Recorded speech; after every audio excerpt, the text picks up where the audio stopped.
नमस्कार, आप देख रहे हैं एबीपी न्यूज। आपके साथ हूं मैं रुबिका लियाकत। हुंकार में आप सभी का बहुत बहुत स्वागत है।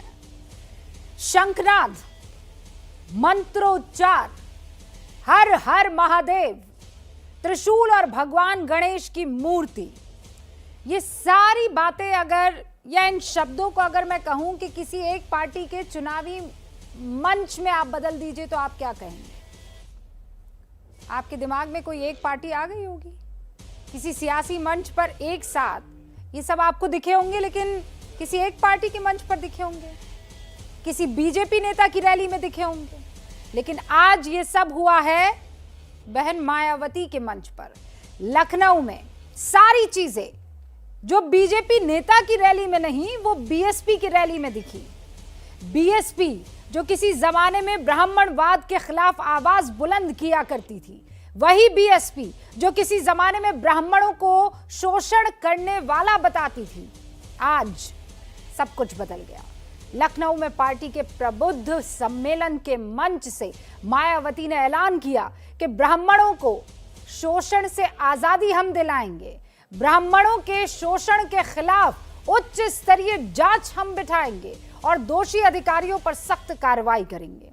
उन्हें मुआवजा दिलाने की बात मायावती ने की। 2007 को याद करते हुए उन चुनावों में ब्राह्मणों के साथ से करिश्मा करने वाली मायावती ने एक बार फिर ब्राह्मणों को भरोसा देकर चुनावी उलटफेर करने की तैयारी कर दी है। लेकिन क्या इस बार यूपी के ब्राह्मण बीजेपी को छोड़कर बीएसपी के पाले में आएंगे? बात आज ओवैसी की भी हुई, क्योंकि आज अयोध्या के दौरे पर हैं। अयोध्या का नाम लेने से उन्हें दिक्कत हो रही है। जगह जगह पोस्टर में आपको दिखाई देगा फैजाबाद लिखा हुआ है। यूपी में ओवैसी की एंट्री से किसका नुकसान और किसका बनेगा काम? हुंकार में आज इसी पर बात, लेकिन पहले देखिए रिपोर्ट।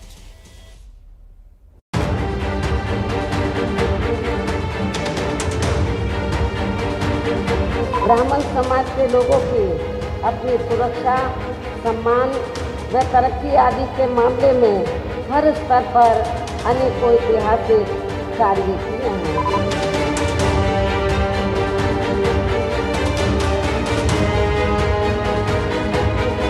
हम लोग आने वाले विधानसभा में 100 सीट पर लड़ने की पूरी तैयारी कर रहे हैं। भारतीय जनता पार्टी से बचो, इनके झूठ से बचो, इनके झूठे प्रचार से बचो। यूपी में करो या मरो का चुनाव लड़ रही बीएसपी का प्रबुद्ध सम्मेलन आज पूरी तरह से हिंदुत्व के रंग में रंगा नजर आया। जैसे ही मायावती मंच पर आई, शंखनाद शुरू हो गया। इसके बाद वैदिक मंत्रोच्चारण होने लगा। इतना ही नहीं, मायावती के मंच से हर हर महादेव और जय परशुराम के नारे भी गूंजे। इसके बाद बीएसपी महासचिव सतीश मिश्रा की पत्नी कल्पना मिश्रा ने मायावती को त्रिशूल भेंट किया और फिर सतीश मिश्रा ने मायावती को गणेश की मूर्ति भेंट की। इसके बाद शुरू हुआ मायावती का भाषण, जिसमें उन्होंने ब्राह्मण वोटरों को लुभाने में कोई कोर कसर नहीं छोड़ी। बीएसपी की सरकार बनने पर अन्य सभी समाज के लोगों के साथ साथ ब्राह्मण समाज की भी सुरक्षा, सम्मान व तरक्की आदि का सन 2007 में बीएसपी की पूर्ण बहुमत की रही सरकार की तरह ही इनका पुनः पूरा ध्यान रखा जाएगा। यदि वास्तव में ऐसा संभव हो जाता है तो फिर हमारी पार्टी को यहाँ आगामी विधानसभा चुनाव में सन 2007 की तरह अपनी पूर्ण बहुमत की सरकार बनाने से कोई भी ताकत रोक नहीं सकती है। एक तरफ मायावती ब्राह्मणों को लुभा रही थी, तो दूसरी तरफ असदुद्दीन ओवैसी मुसलमानों के दम पर यूपी में 100 सीटों पर चुनाव लड़ने का ऐलान कर रहे थे। हमारे उत्तर प्रदेश के प्रेसिडेंट जनाब शौकत साहब ने पहले ही आप लोगों को बताया है कि हम लोग आने वाले विधानसभा में 100 सीट पर लड़ने की पूरी तैयारी कर रहे हैं। एक ही दिन में दो चुनौतियों से बेफिक्र बीजेपी मायावती और ओवैसी दोनों से निपटने की बात कर रही है। आप चले जाइएगा तो देखेंगे तो आगे जिन लोगों के मस्तक पर तिलक लगा हुआ है उसमें 90% गैर लोग हैं। तो इस तरीके से छद्मवेशधारी लोगों को इकट्ठा करके काम करना मुझे नहीं लगता कि वो सफल हो पाएंगे। कि जिस तरह से हमारे आरएसएस चीफ आदरणीय मोहन भागवत जी का बयान आया है, उसको अनुसरण किया है शायद उन्होंने, इसीलिए वो अपने पूर्वजों की धरती से अपने इलेक्शन कैंपेन की शुरुआत कर रहे हैं। हम सब अपने पूर्वजों को याद करते हैं और इसीलिए वो अयोध्या आ रहे हैं, उनका स्वागत है। ब्राह्मणों को लुभाने में बीजेपी और समाजवादी पार्टी भी पीछे नहीं है। देखना ये है कि ब्राह्मण किसको गले लगाते हैं।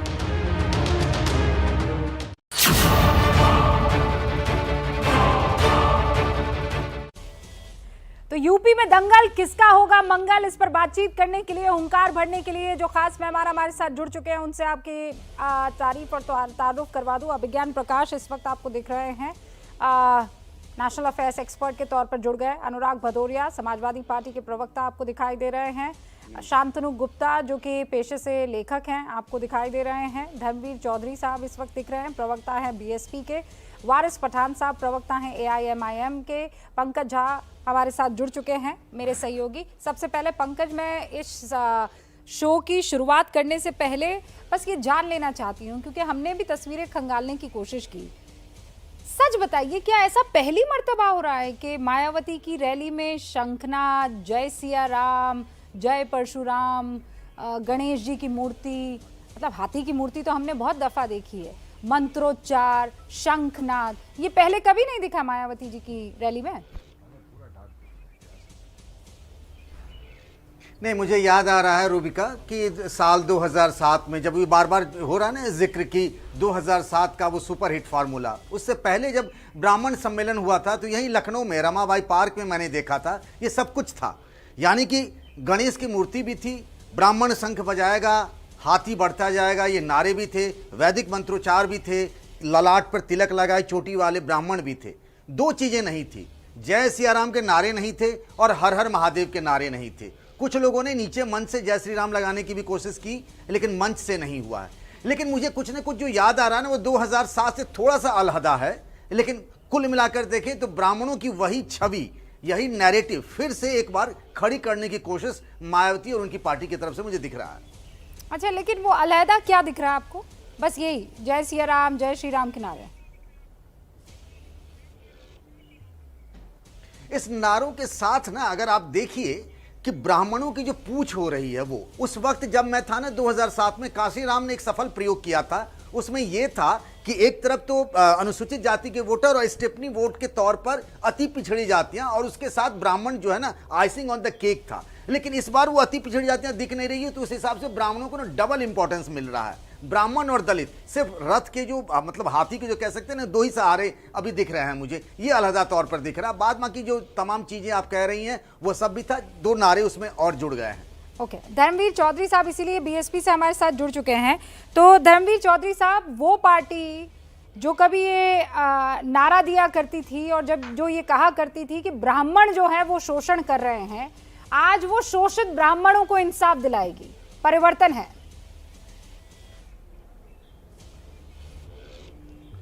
रूबिका जी, जब राम राज्य की कल्पना के साथ में योगी आदित्यनाथ उत्तर प्रदेश पर काबिज हुए थे, तब मैं बता दूं कि उस समय इन्होंने ब्राह्मणों को आगे ला करके उनके वोट लेने का काम किया, लेकिन 500 से ज़्यादा ब्राह्मण गोली से मारे गए।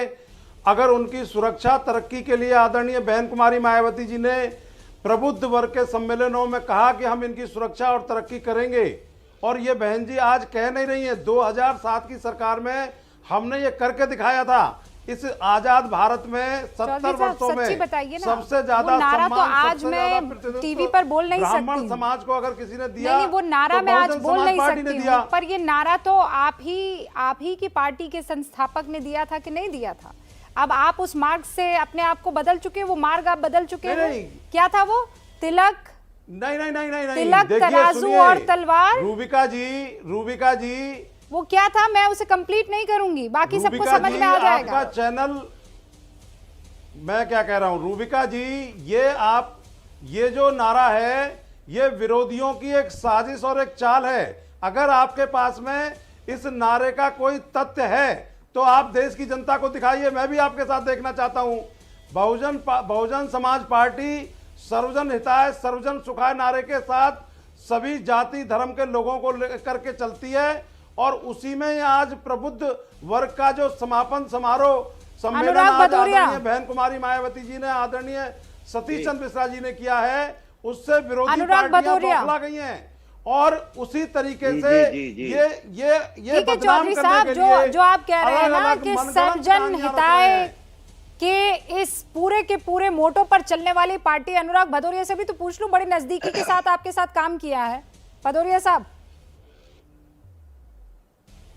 जी देखिए, उत्तर प्रदेश में अगर समाजवादी की आप बात करेंगे तो समाजवादी ने हमेशा समाज के अंदर में विकास की राजनीति की है। हमने हमेशा ही समाज के अंदर में हर वर्ग, हर धर्म, हर जाति का सम्मान किया और सबको आगे ले जाने का काम किया है। और हम तो उत्तर प्रदेश को सांस्कृतिक और सांस्कारिक उत्तर प्रदेश बनाना चाहते हैं, और भारतीय जनता पार्टी इसको सांप्रदायिक उत्तर प्रदेश बनाना चाहती है।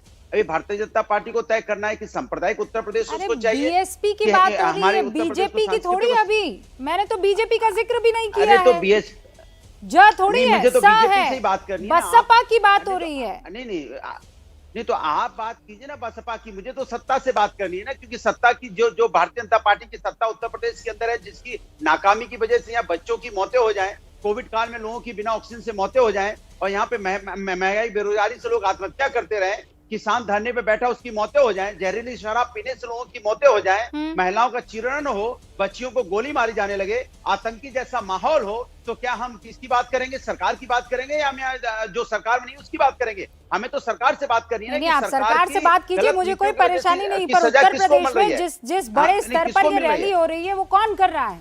मायावती भी तो एक बहुत बड़े स्टेक होल्डर के तौर पर कर रही है ना, आप उनको क्यों इग्नोर करना? क्या आपको ये लगता है कि मायावती कुछ नहीं है? बीएसपी इस बार है ही नहीं मैदान में। देखिए हम समाजवादी लोग जनता की चिंता कर रहे हैं, सवाल इस बात का है। दूसरे लोग पार्टियों की चिंता कर रहे होंगे, लेकिन हमारे लिए जनता ज्यादा इंपॉर्टेंट है। हमारे लिए समाज में जनता के साथ क्या होना चाहिए, जनता को न्याय कैसे? बहन जी की तारीफें करते आप थकते नहीं थे, आज बहन जी पर एक शब्द बोलने में कतरा रहे हैं आप। फिर आप वही बात कर रहे हैं। मैं कह रहा हूँ मैं किसी का एजेंडा के लिए थोड़ी बैठा हूँ, हम जनता की बात करने के लिए बैठे हैं आपके साथ, और जनता की बात नहीं करें। आपका फॉर्मूला पसंद आ रहा है मुझे। मुद्दे को भटकाना चाहते हैं, आप मायावती जी का जिक्र ही नहीं करेंगे। वो भटक जाए, नहीं क्यों मुद्दा क्यों भटक जाए भाई? अरे मायावती भी तो वही कह रही है ना कि ब्राह्मणों के साथ शोषण हुआ है। मायावती भी यही कह रही है ना कि अच्छे दिन आएंगे, जो वादा किया था वो वादा पूरा नहीं हो रहा है।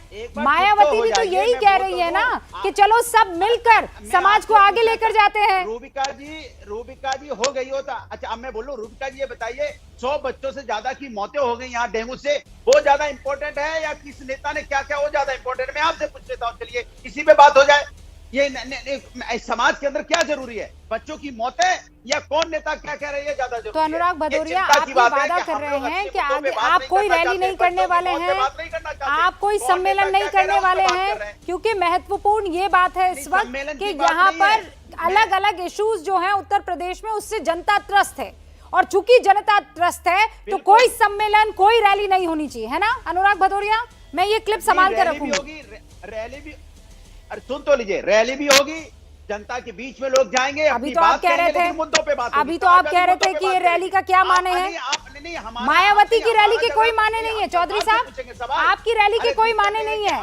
अगर अखिलेश यादव करेंगे तब बात समझ में आएगी। नहीं इनके ये ब्राह्मणों के पोषक नहीं है, ये ब्राह्मणों को धोखा देने वाली पार्टी है समाजवादी पार्टी, ये दलितों को धोखा देने वाली पार्टी है, ये यादव महासभा चलाते हैं, इनसे आप सिर्फ यादवों की बात करिए, इसके अलावा इनसे कोई बात ही मत करिए।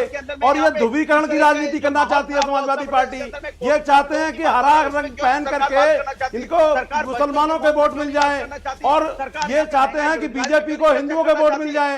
ये ध्रुवीकरण और तुष्टीकरण की राजनीति समाजवादी पार्टी करती है, इसीलिए ना ये कभी बाबा साहब का नाम लेती है ना बहुजन समाज पार्टी का नाम लेती है। आज 500 से ज्यादा हत्याएं ब्राह्मण समाज के लोगों की हो चुकी हैं, लेकिन समाजवादी पार्टी के लोग घड़ियाल भी बहाने के लिए तैयार नहीं है। आपके चीखने से कुछ समझ में नहीं आएगा। नहीं इतना लगातार एक स्टंप और बोलने से कुछ नहीं होगा। आप पे बड़ा आरोप लगा रहे हैं चौधरी जी, वो ये कह रहे हैं आप दोनों आपस में मिले हुए हैं, बीजेपी ना मिली हुई है, संविधान की बात समाजवादी करेंगे, पार्टी मिली हुई ना है। अत्याचार की बात आप करेंगे। हरा पहन के ये मुसलमानों को करेंगे। अपनी तरफ आकर्षित करते हैं, वो भगवा पहनकर हिंदुओं को अपनी तरफ आकर्षित करते हैं। देखिए बात ये तुष्टीकरण की राजनीति ईसाई करते नहीं है यहाँ पे। हैं। ये दोनों पार्टियां अरे ध्रुवीकरण चाहती हैं, इसीलिए ये किसी की बात नहीं करना चाहते। भाई चौधरी साहब, आपका सवाल पूछ लिया है, उनको जवाब देने दीजिए। बीच में चिल्ला रहा है, आपने क्या इसको उनके लिए बुलाया, चिल्लाने के लिए बुलाया क्या? चिल्लाता तो ये मैं कह भदौरिया रहा है हूं, खामखा। अरे चुप रहो ना, तुमसे बात कौन कर रहा है? ये भदौरिया चिल्लाता है खामखा। आप इसको रोकिए, मेरी बात तो आपने शुरू की है, मैं अपनी बात पूरी करूंगा। बीएसपी के प्रवक्ता फर्जी चिल्ला रहे हैं यहाँ बैठ के, मैं बीजेपी की बात कर रहा हूँ, आप जबरदस्ती चिल्ला रहे हो। यहाँ पे सवाल बीजेपी से पूछा जाएगा, जबरदस्ती चिल्लाने के लिए आ गए। मैं रूबिका लियाकत से मैं बात कह कर रहा रहा हूँ हूँ, कि यहाँ पे सवाल भारतीय जनता पार्टी आपसे से बात पूछना नहीं है। कर रहा हूँ। नहीं सरकार भारतीय, अरे चुप रहो, हमें पता है ना प्रवक्ता ना कुछ, जबरदस्ती लड़ने आ गए खामा। अरे भाई यहाँ सवाल बीजेपी से पूछा जाएगा तो हम पे बात करने आ गए। अरे अनुराग भदौरिया, सवाल आप बीजेपी व्यक्तिगत से हो रहे हैं, किया आप है। क्या जानते हैं? आपने वो लेटर पढ़ा है, धर्मवीर चौधरी का, धर्मवीर चौधरी को बीएसपी का प्रवक्ता घोषित किया गया है, पार्टी की तरफ से बाकायदा 3 लोगों को घोषित किया गया, उनमें से धर्मवीर चौधरी एक नाम है। तो प्लीज व्यक्तिगत टिप्पणी नहीं, पार्टी के लेटर हेड पर धर्मवीर चौधरी का प्रवक्ता के तौर पर जिक्र किया गया है। अब मैं आगे बढ़ती हूँ, शांतनु। भैंस चराने वाले लोग हैं, इनको क्या पता? बात कह लो, नहीं, भैंस तो कोई भी चरा सकता है चौधरी साहब, ये क्या बात हो गई भाई? यही नहीं पता डिबेट नहीं, किससे आप क्या करनी बात है, करेंगे? बात किससे बोलनी है। आप रुक जाइए, आप दोनों रुक जाइए, प्लीज दोनों रुक जाइए, दोनों रुक जाइए, दोनों रुक जाइए। भदौरिया साहब, चौधरी साहब, दोनों रुक जाइए। शांतनु गुप्ता, मैं आपका रुक करूं उससे पहले वारिस पठान। वारिस भाई, आप तो 100 सीटों पर चुनाव लड़ने वाले हैं, उत्तर प्रदेश की 100 सीटों पर चुनाव लड़ेंगे, लेकिन अयोध्या को अयोध्या कहने में सकपका जाएंगे। देखिए रूबिका जी, बिल्कुल 100 सीटों की हमारे पार्टी के प्रेसिडेंट ने घोषणा की कि हम 100 सीटों पर तैयारी कर रहे हैं, शायद हो सकता है उससे ज्यादा भी लड़े। और क्या फैजाबाद या रुदौली में आज से जहां पे शुरू किया है हम लोगों ने शोषित वंचित समाज सम्मेलन, तो वो हिंदुस्तान का हिस्सा है। रुदौली फैजाबाद हिंदुस्तान का हिस्सा है, पाकिस्तान अफगानिस्तान से तो शुरू नहीं किया ना। और कल हम जा रहे सुल्तानपुर, परसों जाएंगे बाराबंकी और करेंगे कैंपेनिंग। अभी लोग कर सकते, अभी देखिए मैं देख रहा था बैठ के समाजवादी पार्टी की और बीएसपी की पार्टी के दोनों के प्रवक्ताओं की लड़ाई। तो क्या वो अयोध्या अगर बोल दिया तो चलो, अगर इलाहाबाद का भी तो नाम प्रयागराज कर दिया है, मगर क्यों इलाहाबाद हाईकोर्ट आज भी इलाहाबाद हाईकोर्ट है, जवाब दीजिए। क्यों इलाहाबाद विश्वविद्यालय आज भी इलाहाबाद विश्वविद्यालय, प्रयागराज नहीं करते? तो नाम में क्या लेना, हमारा काम देखिए रूबिका जी, आपको समझ में आएगा क्या होता है। अब बात ये जोड़ों को मैं भी देख रहा था, इनकी नोक झोंक यही साथ में थे 2017 में, अगर मैं नहीं भूल रहा हूं तो यही समाजवादी पार्टी बीएसपी साथ मिले, मुसलमानों के भर भर के वोट लिए। आज भी डाटा है हमारे पास जो बताता है कि मुसलमान सोशली, इकोनॉमिकली, एजुकेशनली बैकवर्ड है। 2017 साइकिल चली थी, उसके पहले भी लड़े थे। अरे आज इनके राज में 2012 में, सुनिए रूबिका जी, जब 2012 का घोषणा पत्र समाजवादी ने दिया, उसमें क्या कहा था अखिलेश ने, अगर हम सत्ता में आ गए तो 16% रिजर्वेशन मुसलमान को दे देंगे। दिया क्या इन लोगों ने, बताइए मुझे। और बीएसपी की तो बात ही अलग है, हम आ भी करते हैं तो हो जाते हैं बदनाम, वो कत्ल भी करते तो चर्चा नहीं होता। देखिए किस तरह से आज मायावती पूरी तरह से लगी हुई है ब्राह्मणों को लुभाने में। अगर यही बात वारिस पठान करता कि नहीं मुसलमानों को वोट दो, मुसलमानों को ही जीतना चाहिए, तो मेरे खिलाफ क्या होता, मैं कम्युनलिज्म की कम्युनल पॉलिटिक्स कर रहा हूं, मुझे पाकिस्तान भेज दिए होते, अब तो और एक कंट्री मिल गया अफगानिस्तान, वहां मुझे भेज देते। पर अब कोई कुछ नहीं बोलेगा, क्यों? ये मेजोरिटी अपीसमेंट की बात चल रही है। अरे काम की बात कब करेगी मायावती बहन जी और अनुराग जी, कब काम की बात करोगे? हम सबने देखा उत्तर प्रदेश में लाशों को तैरता हुआ गंगा के घाट के ऊपर। अरे लखनऊ को देखिए, उत्तर प्रदेश को देखिए, हमने देखा है अगर आपके पास किस तरह से बेकसूर लोगों की जाने चले गई। चश्मा ठीक नहीं हो तो चश्मा बनवा लीजिए। उत्तर प्रदेश में विकास के पहिए 2007 से 12 में कितने दौड़े थे?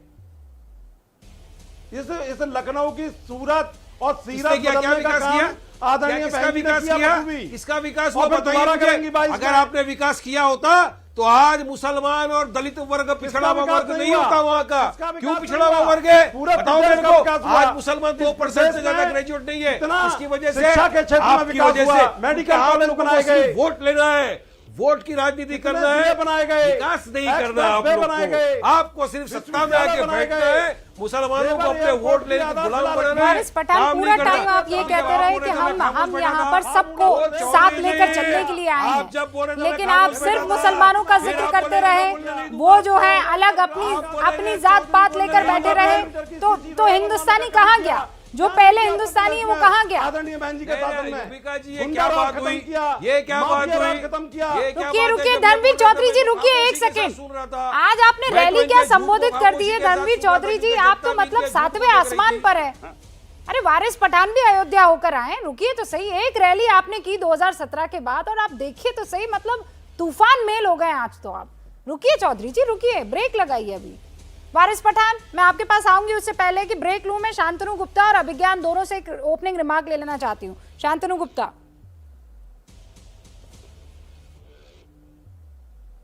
देखिए रूबिका, मायावती 4 बार की मुख्यमंत्री रही हैं और तब भी उनको आज अपना वही सोशल इंजीनियरिंग, कैसे जात पात की राजनीति करें, वही उनका पुराना प्लान है। और सबको याद है, आपने खुद भी बोला, तिलक तराजू और तलवार, इनको मारो जूते चार। और फिर ये भी कहा गया, आए मिले मुलायम काशी राम, हवा में उड़ गए जय श्री राम। वो पार्टी फिर धीरे धीरे आई, उनके लिए फिर वो हाथी गणेश हो गए, ब्रह्मा विष्णु महेश हो गए, लेकिन उनको काम नहीं गिनाया। धर्मवीर जी प्लीज ऐसा रुक इसलिए जाइए। हुआ, धर्मवीर जी रुकिए, रुकिए, जरा अपना तो परिचय ऐसा दे इसलिए दीजिए, हुआ। आप कौन हो? धर्मवीर जी रुक जाइए ना, एक बार बात पूरी करने दीजिए उनको। रुकिए रुकिए। वो केवल जाट जरा आप अपने बारे में बता दीजिए कि आपकी क्या हैसियत दलित है, राजनीति, आपकी हैसियत से यहाँ बैठे हुए हैं। एक छोटी हो गई मोटी है। किताब धर्मवीर निकाल चौधरी जी, के मेरे यहाँ आप डिबेट ऐसे जरा नहीं होता एक आंकड़ा है। देना चौधरी साहब एक सेकंड रुकिए, एक सेकंड कौन शांतनु जी सा रुकिए। क्या? धर्मवीर चौधरी जी, मेरे यहाँ इस तरीके से डिबेट नहीं होता है, सब अपनी बात रखते हैं और उसके बाद आपको काउंटर करना है तो कीजिएगा। यहाँ पर इस तरीके से बहस होती है, सबको बोलने की आजादी है मर्यादा में रहकर। आदरणीय बहन जी पर जो टिप्पणी कर रहे हैं, अरे कहाँ आदरणीय बहन जी पर कहा, वो तो ब्राह्मणों पर टिप्पणी कर रहे हैं जो आपकी तरफ से कही जाती थी। कौन है मुझे ये बताइए ना। कौन से पत्रकार हैं? तिलक तिजोरी, तिलक तराजू और तलवार, ये किसका दिया नारा है? पहले भी मैंने आपसे पूछा, आप शांतनु जी को, शांतनु को बीजेपी ने दिया है, आप लोगों ने साजिश रची। बीजेपी आरएसएस का दिया हुआ नारा है। अच्छा, ये मुझे 10 सेकंड और आदमी में से बदबू आती है, दलित 10 सेकंड और समाज में से। शांतनु, देखिए दलित समाज तो आपको छोड़ के जा चुका है। जो 2017 में रूबिका, जो 84 दलित सीटें हैं, जो अनुसूचित वर्ग की रिजर्व सीटें हैं, उसमें से बीएसपी को मात्र 2 सीटें मिली और भाजपा को 70 सीटें मिली, सपा को मात्र उसमें से 7 सीटें मिली। तो अनुसूचित वर्ग तो इनसे जा चुका है। तो अब ये दलित राजनीति में केवल जाटव राजनीति बची है, इसलिए उनको थोड़ा इधर को ले लो, थोड़ा इसको ले लो। 4 बार की मुख्यमंत्री अपना काम नहीं गिना पा रही है, उसको आज वो त्रिशूल दिखा के, शंख बजा के वोट लेना पड़ रहा है, और यही मायावती की मजबूरी है आज की। तो शांतनु गुप्ता, फिर अगर मायावती करती है तो आपको परेशानी होती है, यही काम जब योगी आदित्यनाथ करने लगते हैं तो आप कहते हैं वाह आ गया राजा, छा गया। ऐसा क्यों भाई? इकलौता आपका कॉपीराइट है क्या हिंदुत्व? कोई भी कर सकता है। जब वो अयोध्या जाते तो आप कहते हैं कि ये इससे शानदार तरीका नहीं हो सकता है कि वो जो धर्म है और वो जो राजनीति है, दोनों को साथ लेकर चल रहे हैं। बाकी करते हैं तो आपको लगता है गड़बड़ी है। मैं इस वक्त जो पन्ने देख रही थी, ये सी वोटर के सर्वे के पन्ने थे, जिसमें अभिज्ञान यूपी में सबसे बड़ा मुद्दा क्या होगा जब पूछा गया तो जवाब आया भ्रष्टाचार 3%, बेरोजगारी 39%, महंगाई 26%, किसान 19%, कोरोना 10%, अन्य 3%। इसमें जात पात डाल देते तो मेरे ख्याल से ये सब 0-0 हो जाते,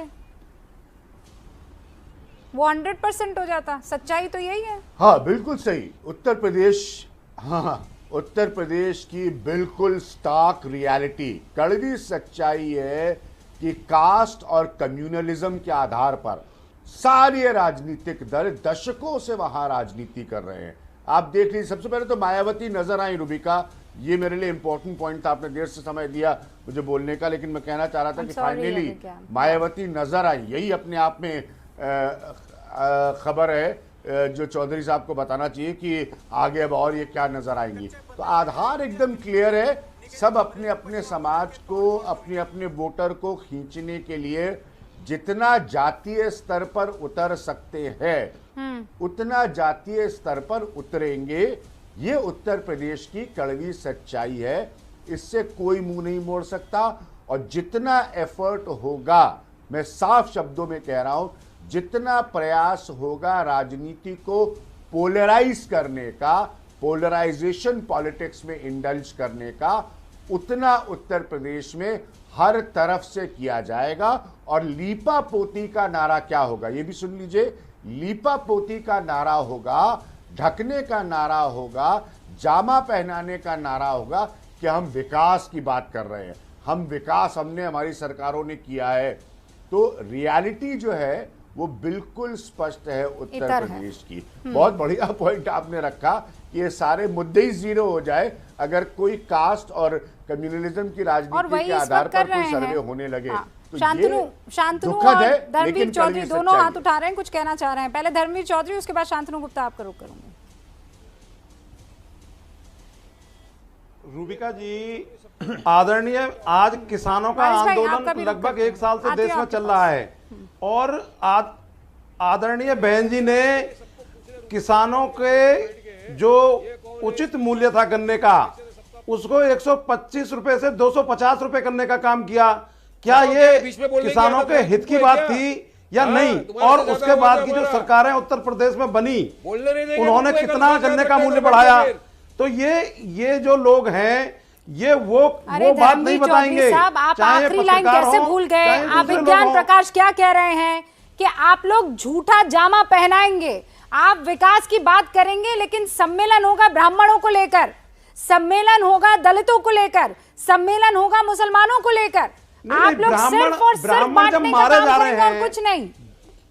जब ब्राह्मण मारे जा रहे हैं तो इनके कोई आंसू ना पहुंचे, मतलब कोई पार्टी इनके फेवर में खड़ी ना हो। आप नहीं, फिर तो लिंचिंग में मुसलमानों के भी मारे जाने की बड़ी खबरें हैं। तो आप मुझे नहीं तो वादा कर लीजिए, फिर अब जल्दी जो है अल्लाह अकबर का नारा भी सुनाई देगा ना, क्योंकि भाई आरोप ये लग रहे हैं कि वहां पर मुसलमान भी लिंचिंग में बड़े मारे जा रहे हैं। हम तो कहते हैं जय सिया राम भी बोलिए और अल्लाह अकबर भी बोलिए, क्या बुरी बात है? दोनों भगवान के नाम है, हमें तो कोई आपत्ति नहीं। जिनको आपत्ति आप उनसे पूछिए।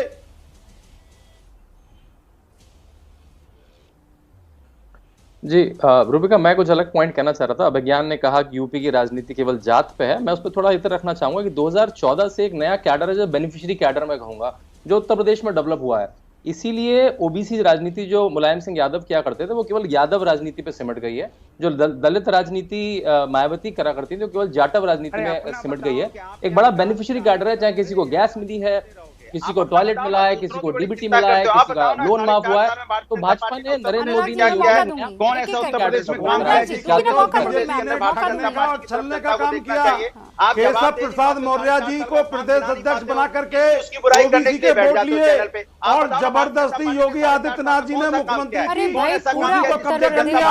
किसका नाम है? चौधरी साहब, आपका नाम है। आप दोनों कैसे बहस कर रहे हैं? यहाँ पे कोविड काल में लोगों की मदद कर रहे हैं ना, बच्चों की मौत पे मदद कर रहे हैं। अनुराग भदौरिया, मुझे बताइए, आप चर्चा करना चाहती है, किसान पे बात करना चाहती है, किसान को आप यहाँ पे सिर्फ और सिर्फ फास्ट फॉरवर्ड और प्ले है। मवाली बताओगे आपने कौन सा ऐसा काम किया, किस वर्ग के लिए उत्तर प्रदेश में काम किया जिसपे आपके बारे में स्टॉप बटन है? भारतीय जनता पार्टी ने ऐसा आपके टेप रिकॉर्डर में स्टॉप बटन है? आप अपना काम गिनाइए ना, आप दूसरों की बुराई करने के लिए तैयार होते हो। मेरे स्टूडियो में है, तरफ से आप आते हो, अघोषित प्रवक्ता बताइए। मेरे स्टूडियो में है, मैंने आपसे पूछा, आप नहीं कर पाए, मेरे स्टूडियो में है स्टॉप बटन, फिर मैं दबाऊंगी। नहीं, आप ऐसे नहीं करेंगे, आप ऐसे नहीं करेंगे, लगातार बोलते नहीं चले जाएंगे। जब मैंने कहा मैं आपको मौका दूंगी तो आप नहीं, मैं कोई नेता थोड़ी हूँ जो अपना वादा पूरा नहीं करूंगी। मैंने कहा कि मैं आपको मौका दूंगी तो आपको इंतजार करना चाहिए। शांतनु 10 सेकंड और उसके बाद अनुराग भदौरिया आपके पास आऊंगी। मैंने कह दिया स्टॉप बटन है मेरे स्टूडियो में, दबा दिया मैंने। शांतनु गुप्ता, मैं अपनी बात को फिर से दोहराऊंगा कि एक नया बेनिफिशियरी कैडर डेवलप हुआ है रूबिका पिछले 6-7 साल में, और तभी इन लोगों को जो जैसा अभिज्ञान ने कहा जामा विकास का भी उड़ाना पड़ेगा, क्योंकि इनकी राजनीति समाजवादी पार्टी बसपा की राजनीति केवल सोशल इंजीनियरिंग की रही है कि मैं या तो दलित वोट दे दूं और मुसलमानों को ये सिग्नल दे दूं कि मैं भाजपा को हरा रही हूं, तो MY बन जाएगा या मीम बन जाएगा। वही ये अभी भी ट्राई कर रहे हैं और विकास इन्होंने नहीं कर पाए कितने सालों में। 15 साल 20 साल सरकारें रही, मुलायम सिंह यादव, अखिलेश यादव 3-3 4-4 बार मुख्यमंत्री रहे, मायावती 4 बार मुख्यमंत्री रहे, इसलिए आज भी इनको वापस आके अपना काम नहीं गिना पा रहे हैं। अंदर केवल अपने कॉम्बिनेशन ये भी चर्चा चल रही है कि आपके यहाँ भी ब्राह्मणवाद बड़ा फैला हुआ, ठाकुरवाद बड़ा फैला हुआ है, एक अलग दिशा में जा रहा है, एक उस दिशा में जा रहा है। आप कौन से विकास की बात कर रहे हैं? जब जमीन पर जाएंगे तो सबसे ज्यादा शिकायतें इसी बात को लेकर हो रही है। रूबिका देखिए, रूबिका भाजपा का प्रधानमंत्री ओबीसी से आता है, उत्तर प्रदेश का मुख्यमंत्री एक संत है जिसकी कोई जाति नहीं है, उसका प्रदेश अध्यक्ष ओबीसी है, उसका एक उप मुख्यमंत्री ब्राह्मण है, उसका डीजीपी एक बंटिया है, उसका सेक्रेटरी एक गोयल है। आप कहाँ से कास्ट का पैटर्न निकालेंगे? कहाँ से कास्ट का पैटर्न निकालेंगे? अनुराग भदौरिया कोई पैटर्न नहीं है। उसको भूल जाइए। अब देखिए योगी आदित्यनाथ कह रहे हैं विकासवाद के अलावा और कुछ नहीं। अभिज्ञान में आ रही हूँ आपके पास। अनुराग भदौरिया 40 किलोमीटर का पूर्वांचल एक्सप्रेस गिरा रहे हैं, उज्ज्वला योजना गिरा रहे हैं, कह रहे हैं सारी नीतियां जो हैं वो हमने यहाँ पर लागू कर दी है। एक और रंग उत्तर प्रदेश का। अब मैं बोलूं? नहीं, असदुद्दीन ओवैसी अभी बोलेंगे। वारिस पठान सुन लीजिए, आपके नेता कुछ कह रहे हैं। क्या तुम डरोगे इन लोगों से? इंसान से नहीं डरना, सिर्फ रब्बे कायनात से डरने का हुक्म सिखाया गया। सिर्फ रब्बे कायनात से डरना है, किसी से भी नहीं, ओवैसी से भी नहीं। हाँ, अगर ओवैसी की जबान से अगर सच निकल रहा है तो उस पर गौर करो, उस पर गौर करो। अगर गलत है तो कोई बात नहीं, अगर सच है तो उसको कबूल करो। मेरे दिल में नहीं है, मेरी ताकत, मुझे अल्लाह ने इतनी ताकत नहीं दी है कि मैं तुम्हारे दिलों को मोड़ सकूं। दिलों को मोड़ने वाला तो रब्बे कायनात है। मेरे अजीज दोस्तों और बुजुर्गों, हिम्मत और हौसले को बुलंद रखिए। इलेक्शन जैसा करीब आएगा। आज अभी हम प्रेस कॉन्फ्रेंस लिए, अतीक अहमद साहब जो 5 बार के विधायक हैं, 1 बार के सांसद हैं, वो आज मजलिस इत्तेहादुल मुस्लिमीन में शामिल हुए हैं। तो हमने उनका खैर मुकद्दम किया, वेलकम किया, और मीडिया के हमारे लोग आए थे लैला को सुनने के लिए। तो हम उनके सवाल करने से पहले उनको बता दिया कि भाई साहब आप सवाल मत करिए, आपके दिल में जो जवाब है वो हम आपको बता ही देते हैं। हमने उनसे कहा कि बीजेपी उत्तर प्रदेश के जो एमएलए हैं, 37% बीजेपी के एमएलए के ऊपर क्रिमिनल केसेस हैं। 37%। हमने कहा 116 एमपी बीजेपी के उन पर भी केस है। और फिर हमने उनको ये भी बता दिया, ये शुरू हो जाते, देखो बाहुबली को ला लिए, फुलां को ला लिए। असद ओवैसी कह रहे हैं कि किसी से मत डरो, सिर्फ रब्बुल कायनात से डरो, जिसने कायनात को बनाया उससे डरो।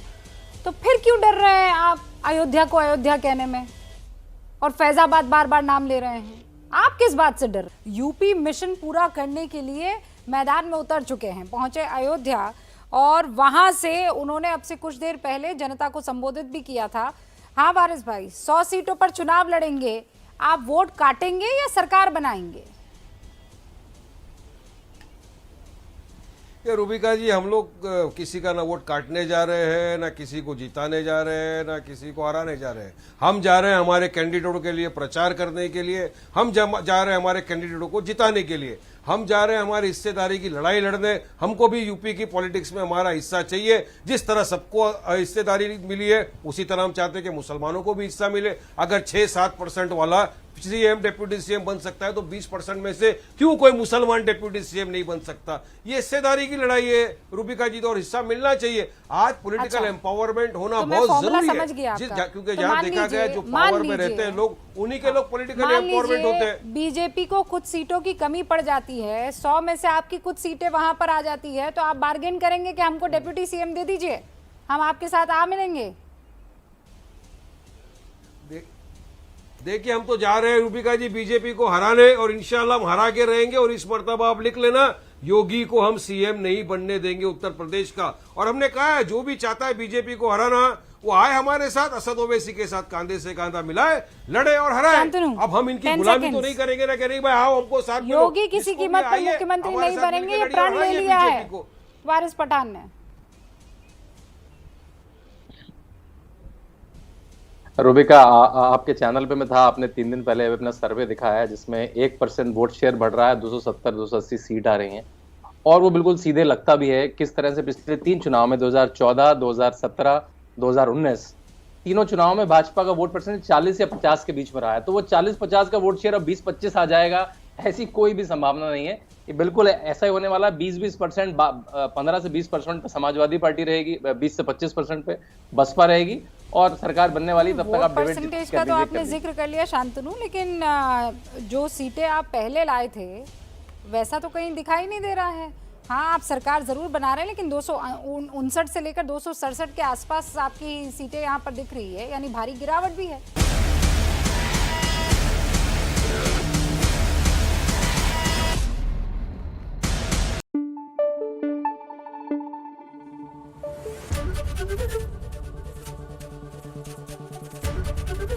ABP न्यूज आपको रखे आगे।